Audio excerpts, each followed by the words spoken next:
achou Apocalipse capítulo 12, diz amém. Vamos ler, diz assim a palavra de Deus. Viu-se um grande sinal no céu, uma mulher vestida do sol, tendo a lua debaixo dos pés e uma coroa de 12 estrelas sobre a cabeça. Ela estava grávida e gritava com as dores de parto, sofrendo tormentos para dar à luz. Obrigado, Luiz. Verso 3. Viu-se também outro sinal no céu, um grande dragão vermelho que tinha 7 cabeças e 10 chifres, e sobre as suas cabeças 7 diademas. A terra, porém... verso 4. A sua cauda levou após si a terça parte das estrelas do céu e lançou-as sobre a terra. O dragão parou diante da mulher que estava prestes a dar à luz, para que, dando ela à luz, lhe devorasse o filho. Ela deu à luz a um filho, um varão que há de reger todas as nações com vara de ferro. E o seu filho foi arrebatado para Deus e para o seu trono. A mulher fugiu para o deserto, onde já tinha lugar preparado por Deus, para que ali fosse alimentada durante 1260 dias. E houve guerra no céu. Miguel e os seus anjos batalhavam contra o dragão. E o dragão e os seus anjos batalhavam, mas não prevaleceram, nem mais o seu lugar se achou nos céus. E foi precipitado o grande dragão, a antiga serpente, que se chama Diabo e Satanás, que engana o mundo todo. Ele foi precipitado na terra e os seus anjos foram lançados com ele.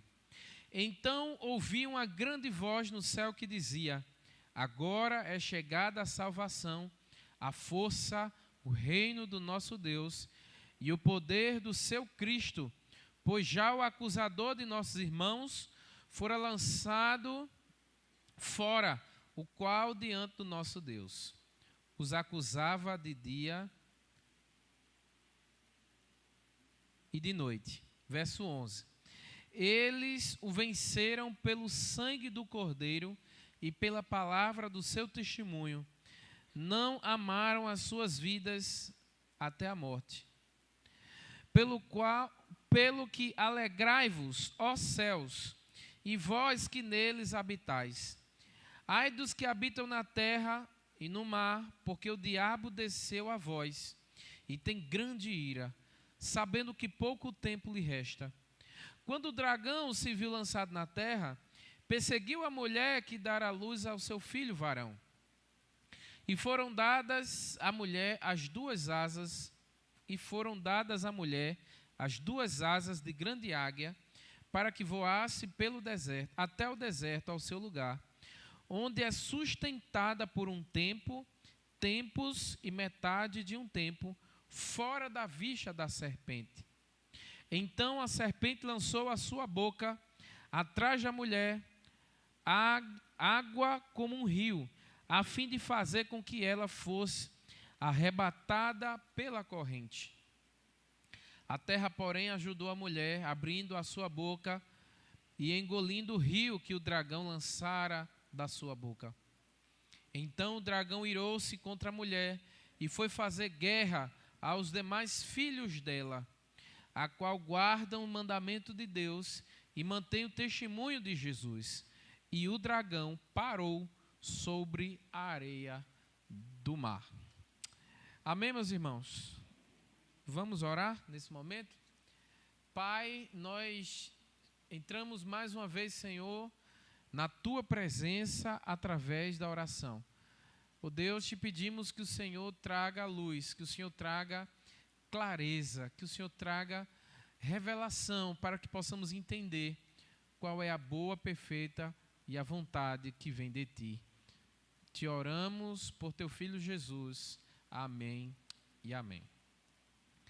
Meus irmãos, nesse capítulo 12, agora que nós iniciamos, é o início de uma nova etapa no livro de Apocalipse. É o início de uma nova, vamos dizer assim, seção de fatos que ou aconteceram ou que ainda vão acontecer, mas que traz uma outra perspectiva de Apocalipse.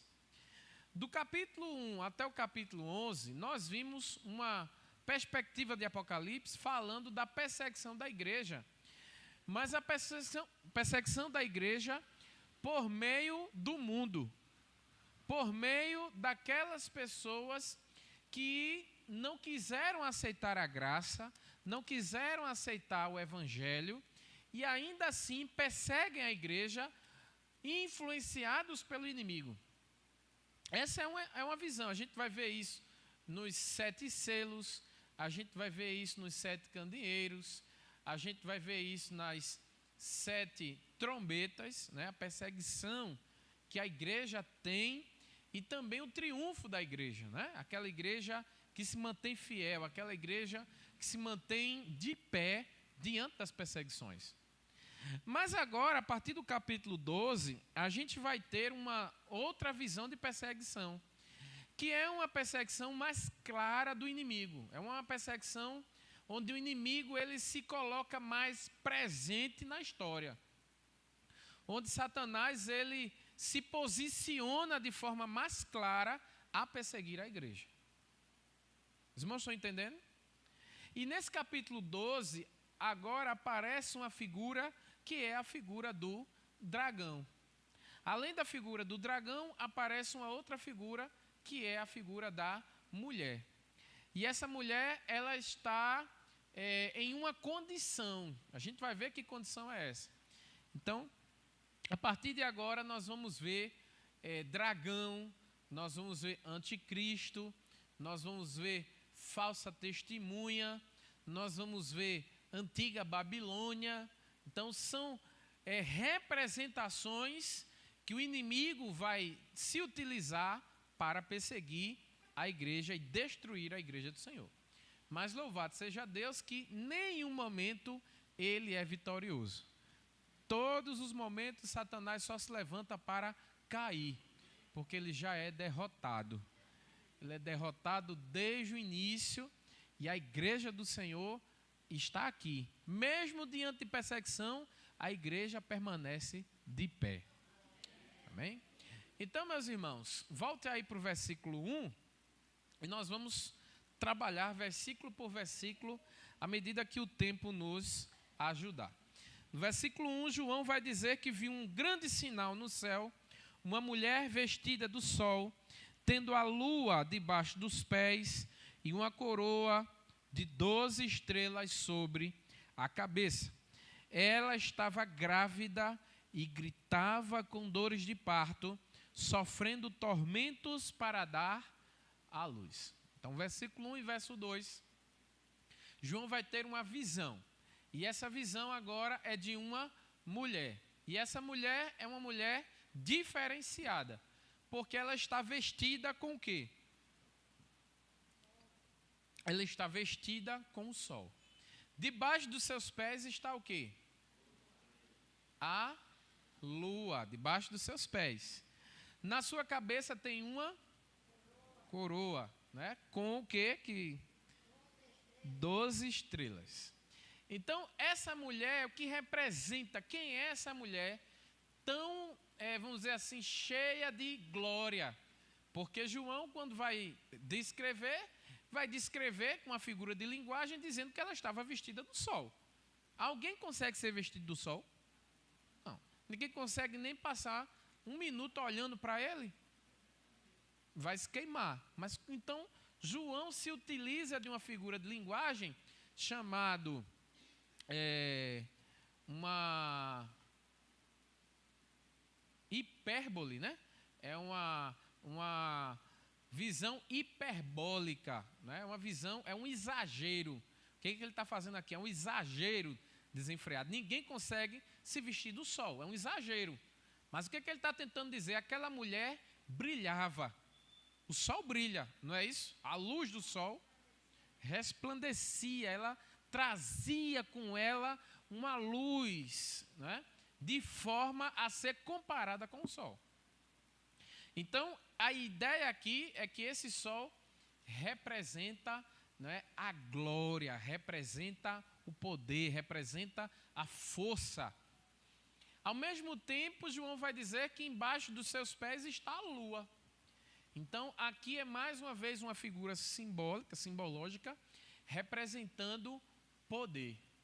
Aquela mulher, além dela ser uma mulher gloriosa, pela luz que ela reflete, ela é uma mulher que tem poder, porque ela tem a lua debaixo dos pés, ela tem autoridade. Mas, ao mesmo tempo, é bom frisar que a lua, ela tem luz própria, ela reflete a luz do sol. Então, a ideia aqui é que essa lua que está debaixo dos pés da mulher, é que há um poder que foi concedido para ela, não é dela. O poder não é dela, o poder foi concedido, provém de alguém. E esse alguém é o Senhor nosso Deus. Então essa mulher, ela é cheia de glória, essa mulher ela é revestida de glória, é revestida de poder, né, porque ela tem a lua debaixo dos pés, e ao mesmo tempo ela é uma mulher vitoriosa. Por quê? Porque em cima da sua cabeça tem uma coroa. E coroa, né, naquele tempo dos romanos, quem corria, né, quem fazia aqueles esportes, né, e vencia, ganhava uma coroa de louro, né, aquela plantinha que colocava aqui, daquela folhazinha. Então, a coroa representa vitória. Então, que mulher é essa, pastor? Que ela é gloriosa, ela é uma mulher que tem poder e ela é uma mulher que é vitoriosa. A Igreja Católica vai dizer que essa mulher aqui, ela é Maria, né? Ela é Maria, a mãe de Jesus, porque ela é bendita entre as mulheres, porque também é bendito o fruto do vosso ventre. Quem é o fruto do vosso ventre? Jesus, né? É a oração de Maria, né? Bendita sois vós entre as mulheres e bendito é o fruto do vosso ventre, Jesus. Algumas igrejas, lógico, principalmente a Igreja Católica Apostólica Romana, acredita que é Maria. Mas nós não acreditamos que seja Maria. Nós acreditamos que esta mulher, ela é a igreja do Senhor. Ela é a igreja santa, a igreja gloriosa, a igreja que tem poder. Mas é um poder da igreja ou é o poder que foi concedido a ela por Deus? O poder que foi concedido por Deus a ela, não é? Então, essa mulher aí, ela é a igreja do Senhor. A gente vai ver isso em vários momentos em Apocalipse, quando a gente vai ver que há 12 anciãos do Antigo Testamento representando o Antigo Testamento e 12 anciãos representando os 12 apóstolos, onde não é um povo, a Bíblia não está falando de um povo aqui, povo judeu, povo batista, povo preteriano, povo assembleano, não, a Bíblia está falando da igreja do Senhor. Quando Deus falou com Abraão, disse, olha, em ti serão benditas todas as nações da terra. De ti sairá um povo meu, exclusivo, nação santa, né? Então, é esse povo, essa igreja do Senhor, que está sendo representada aqui por essa mulher. Beleza? Aí vamos continuar. Ela estava sofrendo dores de tormentos para dar à luz. A mulher, quando vai dar à luz, a gente sabe que ela sofre a dores de parto, não é isso? Ela sofre como um castigo, né? A consequência dela ter desobedecido lá no jardim a Deus. Então, foi a consequência da mulher, né? Sofrer de dores de parto. Mas a ideia aqui não é consequência de pecado. A igreja ali é uma igreja sem mácula, sem culpa. A igreja ali é uma igreja gloriosa. Mas a dor de parto aqui representa o quanto a igreja, no seu caminhar, meu irmão, sofreu e tem sofrido até o momento que Jesus veio. Então a igreja, ela sofreu ali para conceder até o dia de dar à luz a um filho. E quem é o filho que representa aqui? Jesus, né? Esse filho aqui é representado por Jesus. Verso 3. Viu também outro sinal no céu, um grande dragão vermelho. Quem sabe o que é um dragão? É um animal, né? Mas...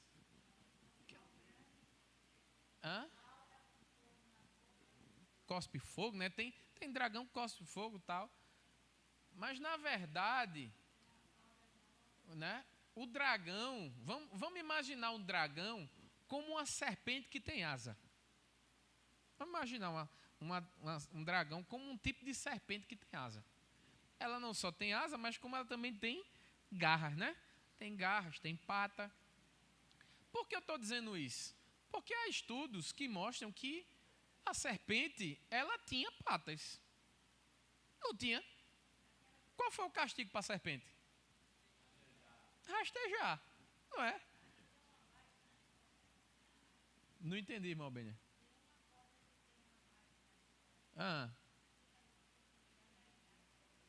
Pronto, está falando aquela serpente que levanta o rabo assim, né? Aquele chocalho, né? Aquele chocalho. Então veja, o castigo da serpente foi ela rastejar. Então, teoricamente, ela foi limitada da sua condição. Então, vamos considerar a serpente aqui como um dragão. Um dragão que tem asas, tem garra, tem boca, né? E ele tem uma cor. Qual é a cor dele aqui? Vermelha. Né? Não é da bandeira do Brasil, não. Vermelho aqui. Aí, além dele ser vermelho, ele tinha 7 cabeças, 10 chifres e sobre as suas cabeças diademas. Então, cheio de diadema, né? A Cleo está dizendo, rapaz, eu estou com diadema aqui, mas não é, não se preocupe não, que não é esse tipo de diadema aí não. Não é desse aí não. Esse dragão aqui, ele é o diabo, né? O inimigo, Satanás. Ele é o opositor, ele é o adversário, né? Ele é o perseguidor. E ele aqui, representado como um dragão que tem 7 cabeças, ele consegue ter uma visão, né? Imagina um animal de 7 cabeças, ele olha aqui, né? Olha aqui. Então, representa que ele tem um domínio, ele tem uma visão, ele tem um poder. Ele não tem todo o poder. Todo o poder pertence a Jesus, né? Mas ele tem uma autoridade, ele exerce uma influência na humanidade. Então, esse dragão esse Satanás representado por esse dragão, diz que ele tem poder, ele tem autoridade, ele tem uma influência, né? Por isso que essas 7 cabeças, esses 10 chifres, quanto maior o número de chifre, representa o maior poder, né? Mais poder ele tem, mais autoridade ele tem. E aí no verso 4 ele continua. A sua cauda levou após si a terça parte das estrelas do céu e lançou sobre a terra. O dragão parou diante da mulher que estava prestes a dar à luz, para que, dando ela à luz, devorasse o filho. Então vamos por parte aqui. Satanás, lá no Éden, quando ele desvirtuou a mulher e o homem, Deus ali profetizou, né? O próprio Deus falou que iria o quê? Acontecer com Satanás. O que Deus disse ali? Que viria alguém da descendência da mulher, da semente da mulher, olha, da barriga da mulher, da semente da mulher, e iria pisar a cabeça dele.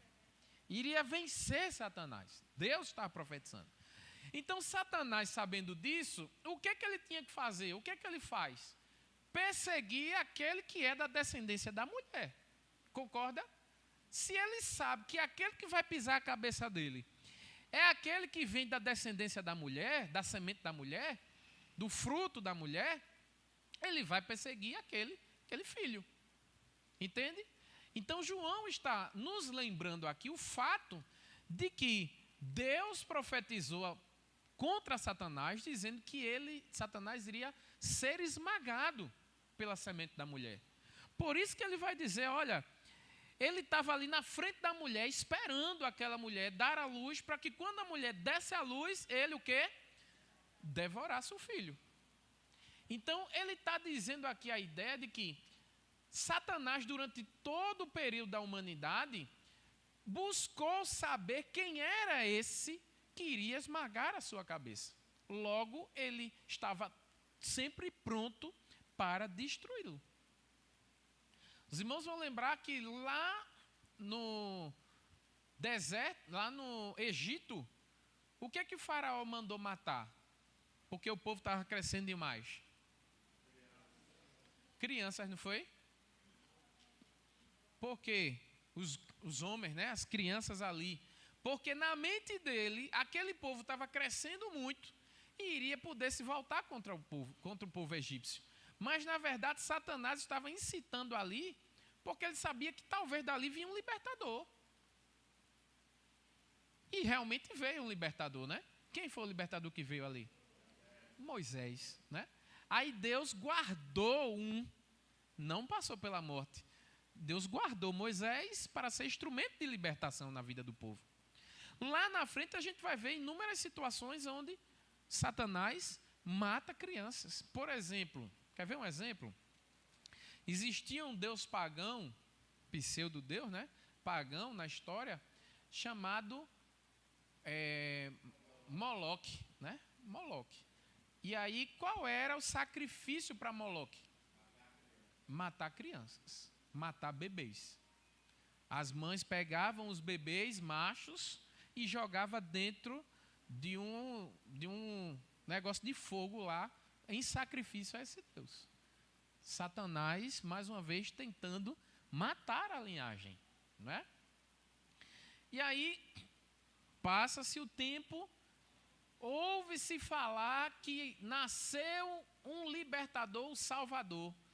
Até um hino do cantor, né? Não sei se é do cantor que faz. Nasceu o Salvador, né? O Redentor, né?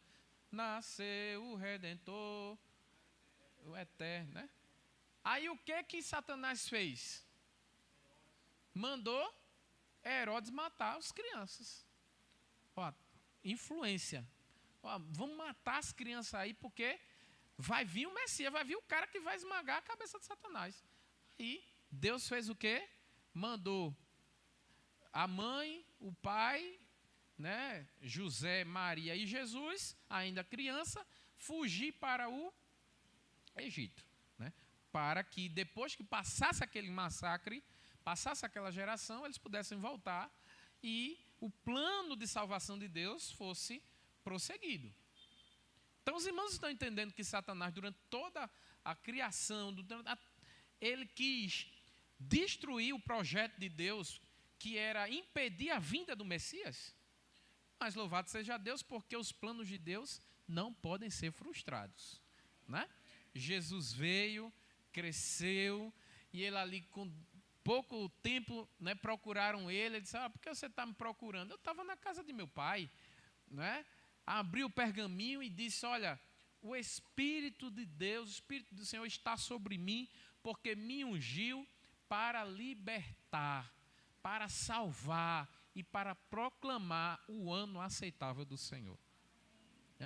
Então Jesus veio, cumpriu a sentença, cumpriu aquilo que estava projetado para que ele cumprisse, morreu, Satanás achou que tinha vencido mais uma vez, mas a morte não conseguiu segurar.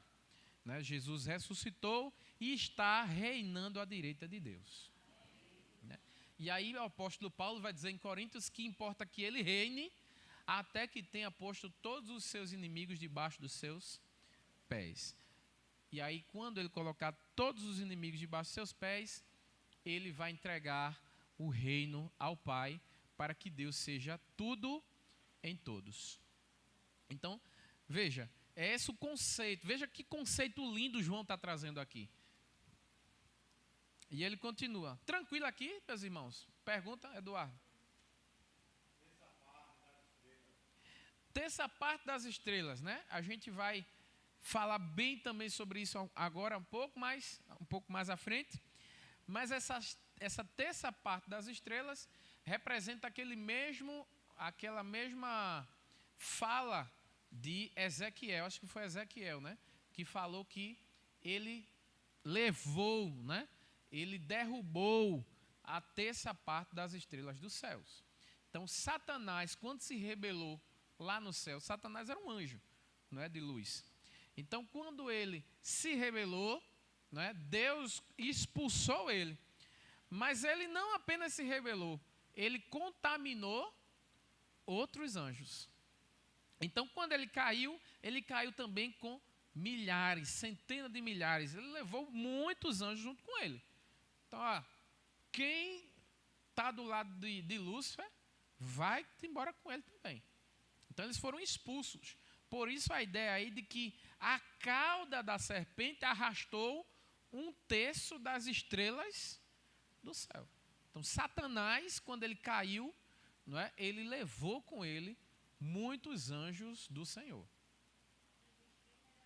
As estrelas representam os anjos que estavam no céu, né? Senhor. Da parte de Deus. Aí Satanás, quando se revelou, ele contaminou outros anjos. Quando ele foi expulso, ele caiu e os que estavam com ele caíram também. Arrastou os outros também. A cauda foi lá e arrastou os anjos tudinho com ele, os outros, né? Passou o rodo. E aí ele continua no versículo 5. Ela deu à luz a um filho, um varão, que há de reger todas as nações com vara de ferro. E o seu filho foi arrebatado para Deus e para o seu trono. A mulher fugiu para o deserto, onde já tinha lugar preparado por Deus, para que ali fosse alimentada durante 1260 dias. Vamos dar uma pausa aqui. Então, o que é que aconteceu aqui? Isso aqui é um outro fato, né? Uma outra ideia de que quando Jesus nasceu, quando a igreja deu a luz ao Salvador, né? Quando a gestação chegou ao dia do filho nascer, Jesus, ele cumpriu o período de tempo que ele tinha que cumprir e ele voltou para onde? Jesus foi para onde? Para o céu, né? Ele morreu, ressuscitou, passou alguns dias ainda com os discípulos e voltou ao céu. Veja que o texto vai dizer que, no versículo 5, na parte final, e o seu filho foi arrebatado para Deus e para o seu trono. Então Jesus está agora com Deus, está sentado no trono, esperando o dia dele voltar para buscar a sua igreja, não é? Então, diga, paixão.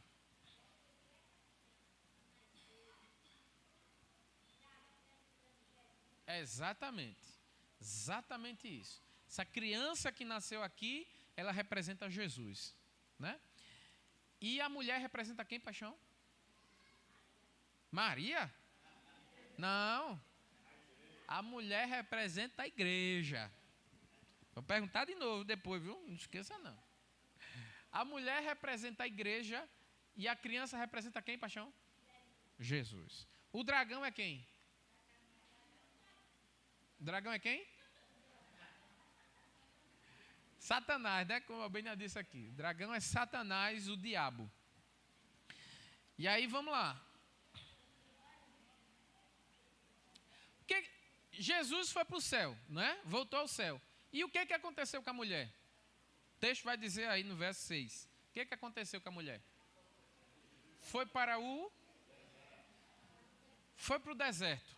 Lá, ela foi para um lugar que estava preparado por Deus para ser alimentada por um período de tempo, não é isso?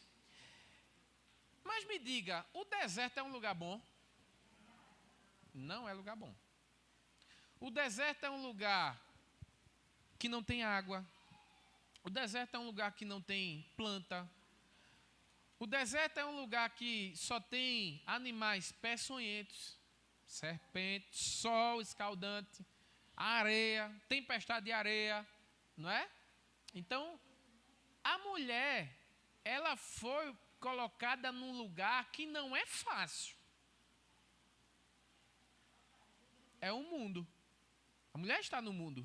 Nós estamos, a igreja do Senhor está onde? No mundo. Mas a gente pertence ao mundo? Não pertencemos ao mundo.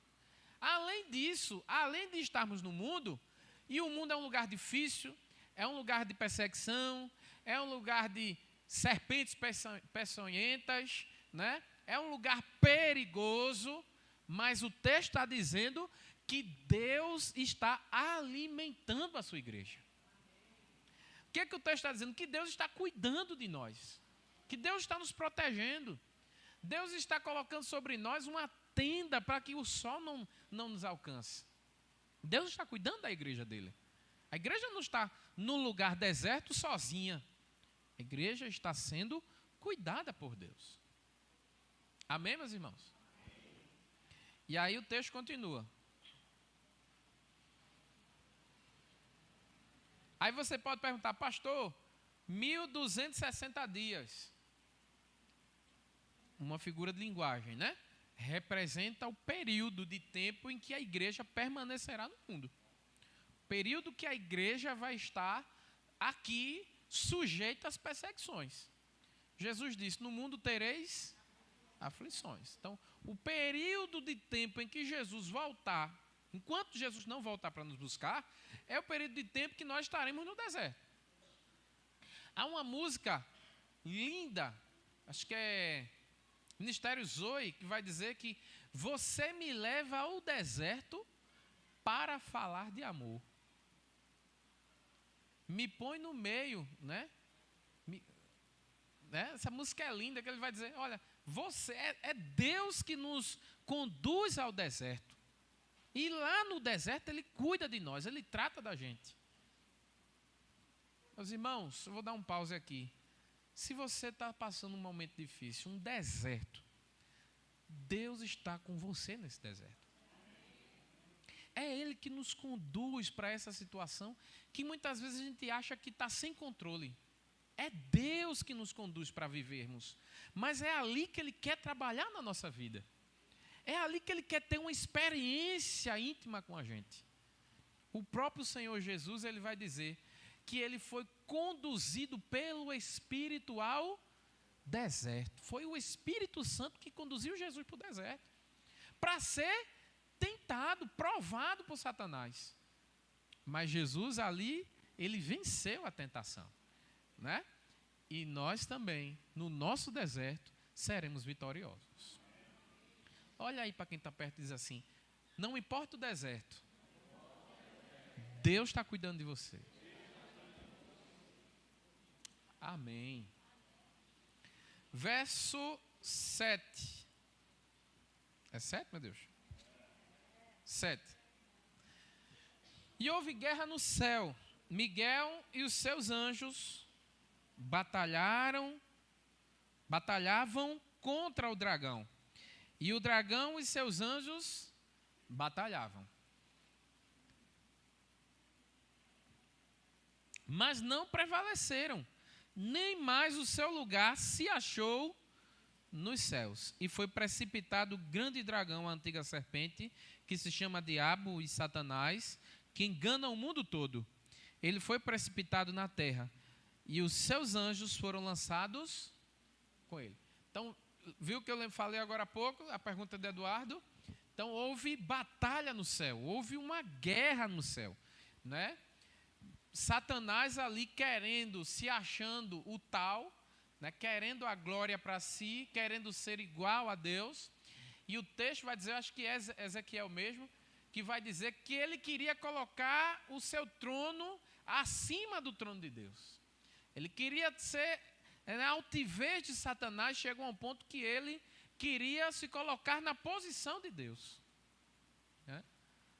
O texto bíblico vai dizer que, olha, tu eras lindo, tu eras anjo de luz, poderoso, formoso, diferenciado entre os outros, né? E isso levou a Satanás a se auto-querer a glória para ele. E isso Deus não aceita, né? Então, houve uma batalha nos céus, né? Deus ordenou que Miguel expulsasse Satanás e os seus compatriotas, né? E aí o texto vai dizer que ele foi precipitado. O que é ser precipitado? É o que, Paixão? Você disse aí, Paixão. Isso, jogado, né? Quer ver um exemplo?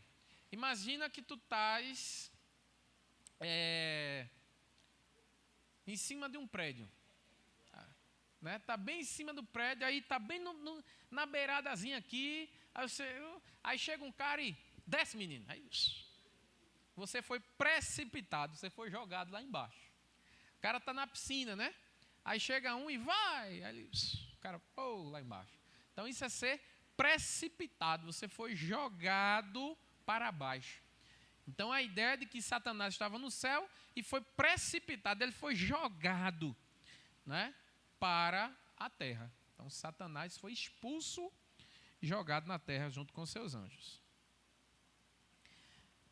E no versículo 10 vai dizer que então ouvi uma grande voz no céu que dizia: agora é chegada a salvação, a força, o reino do nosso Deus e o poder do seu Cristo, pois já o acusador de nossos irmãos foi lançado fora, o qual diante do nosso Deus os acusava de dia e de noite. Rapaz, Satanás né? Astucioso, ele é enganador, ele é arquiteto do mal. Satanás, ele pensa, ele arquiteta o mal. E veja que o que ele fazia, né? Ele acusava de dia e de noite. Quem é o acusador? Satanás. Satanás é acusador, né? Aí Jesus vem. Quando Jesus vem, Jesus ele é aquele que nos justifica. Satanás acusa. E Jesus faz o quê? Justifica. O que é justificar? É dizer assim, ele pecou. Você está acusando Satanás. Ele realmente pecou. Mas o meu sangue lavou ele de toda injustiça. Eu estou justificando ele. Agora os pecados dele eu não me lembro mais. São jogados no mar do esquecimento. Ele agora pertence a mim, né? Então, Jesus nos justifica de toda injustiça, né? Ele nos purifica, justifica. Tranquilo, meus irmãos? Qual é o versículo agora? 11.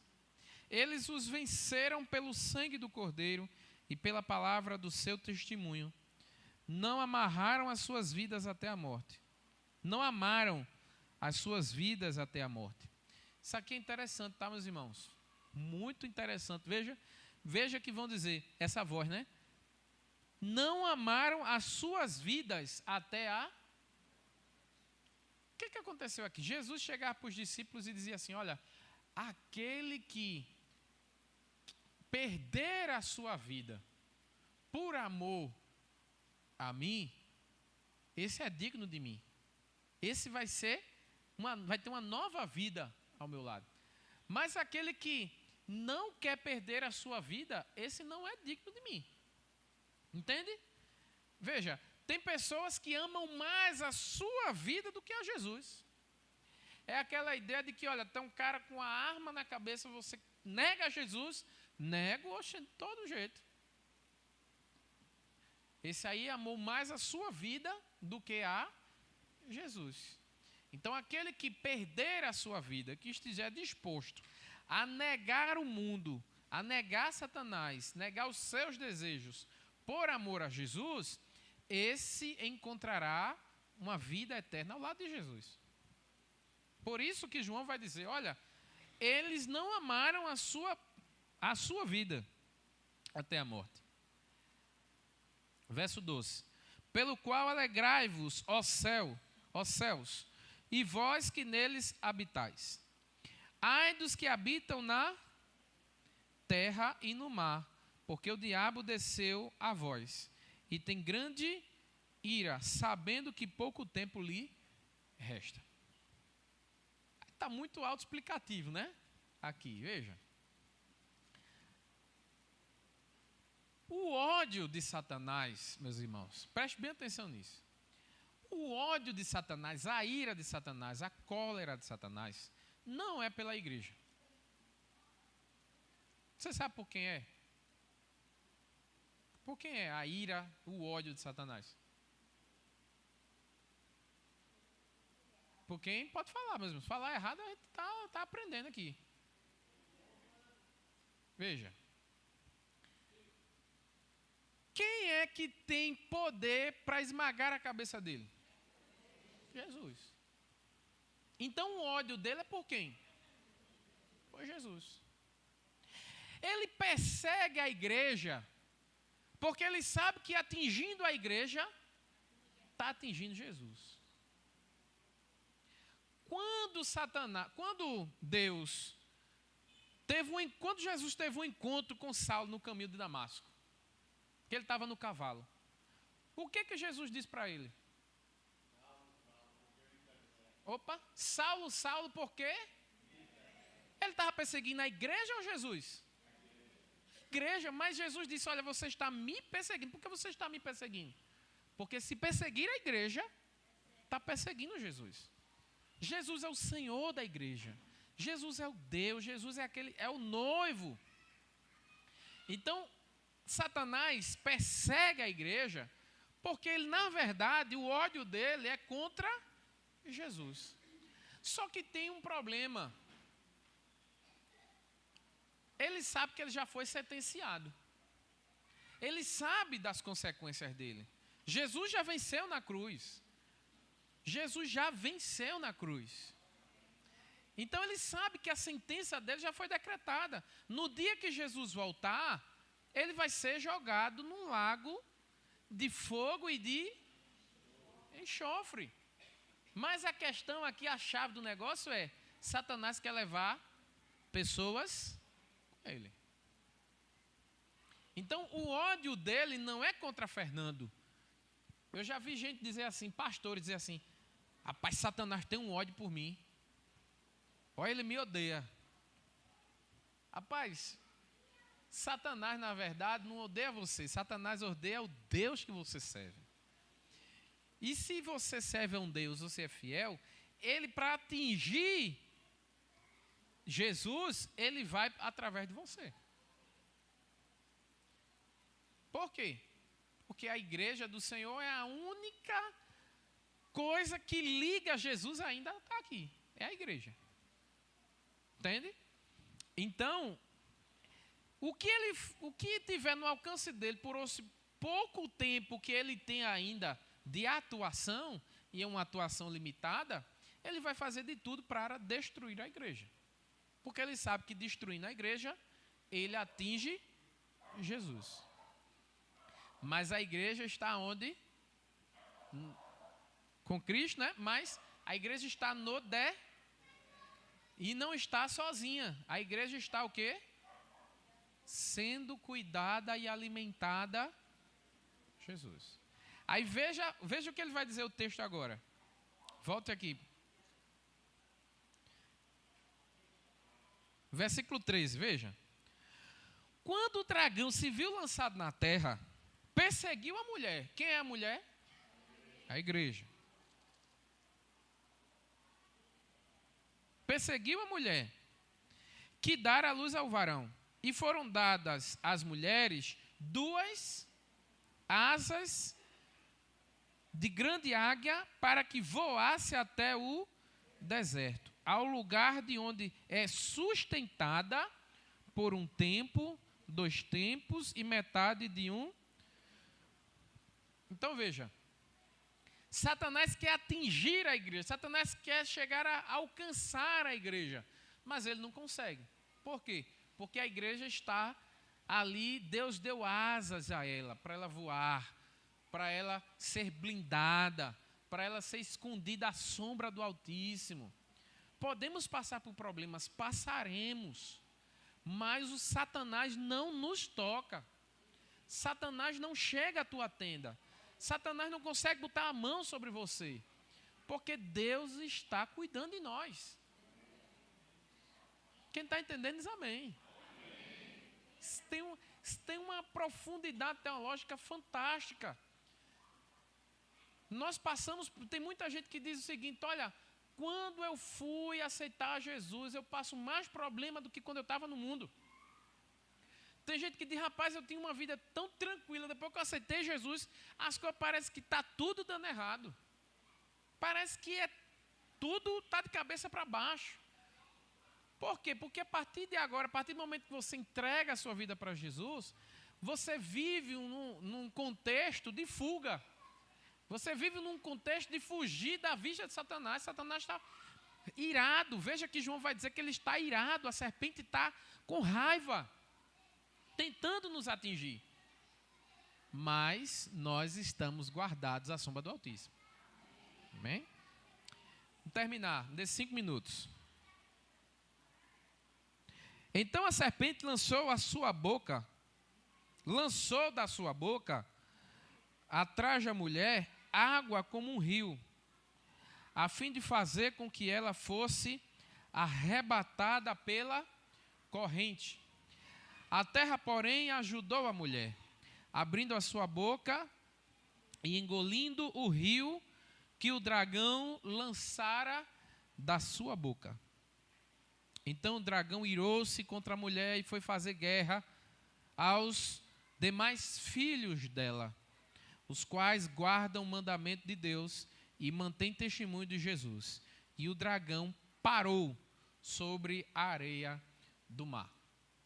Que rio é esse, pastor? Que rio é esse que Satanás, a serpente abriu a boca, veio um rio para tentar levar a igreja? Tem gente que pensa, algumas pessoas que pensam que foi o dilúvio. Essa água aqui, esse rio, foi o dilúvio. Mas não, a ideia aqui é que Satanás, imagine, vamos imaginar um contexto hoje.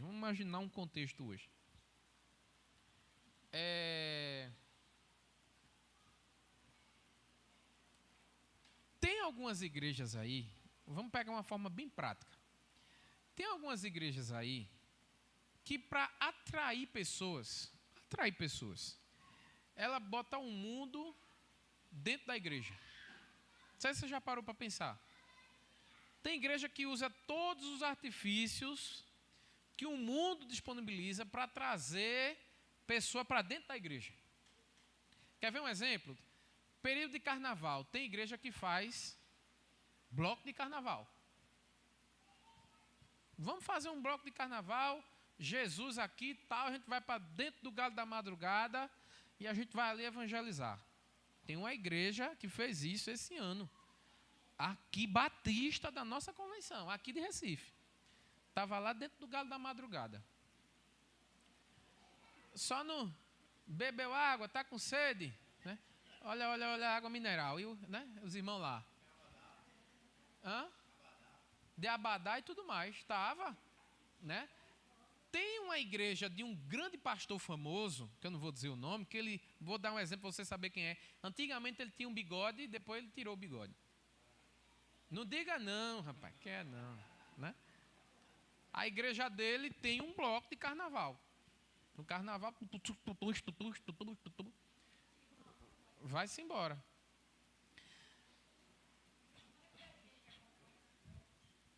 Não sei, eu sei que tem o bloco lá, né?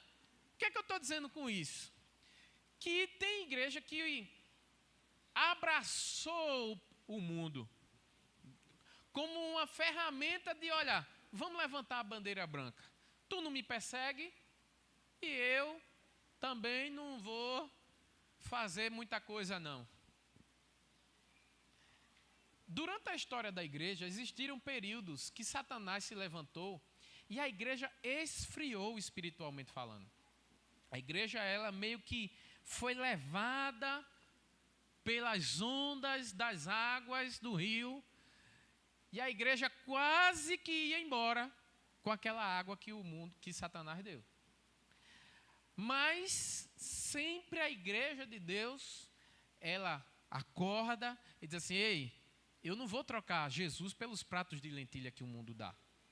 Eu vou seguir com as minhas lamparinas acesas, meu azeite cheio, porque o mestre está voltando. Então, no período da igreja, ora a igreja está em cima e ora a igreja está embaixo. Na igreja primitiva, no começo da perseguição da igreja, a igreja estava aqui. Quanto mais Satanás matava a igreja, pessoas, mandava gente para ser devorado por leão, cerrado ao meio, não é? Queimados vivos, crucificados de cabeça para baixo. Quanto mais o mundo matava a igreja, mais a igreja...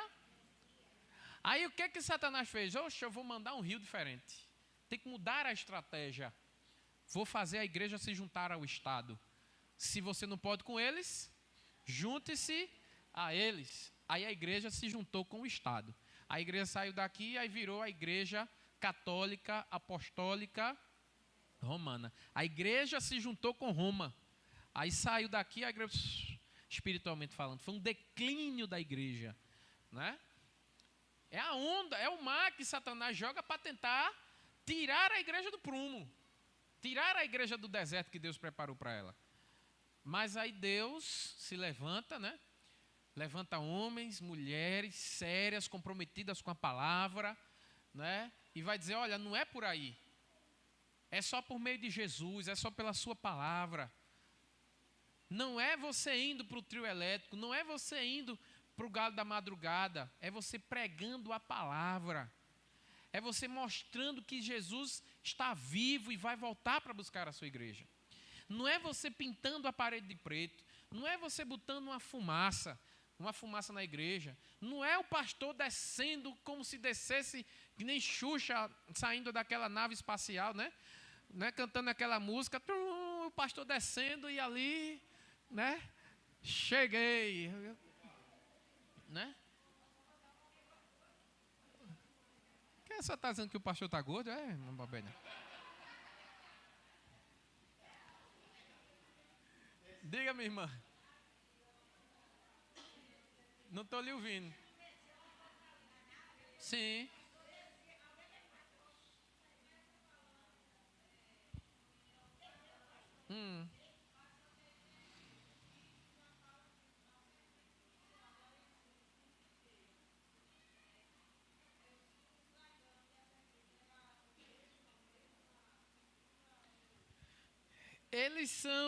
Eles são conexos. A antiga serpente, quando ele vai falar da antiga serpente, quem foi a serpente que tentou a mulher lá no deserto?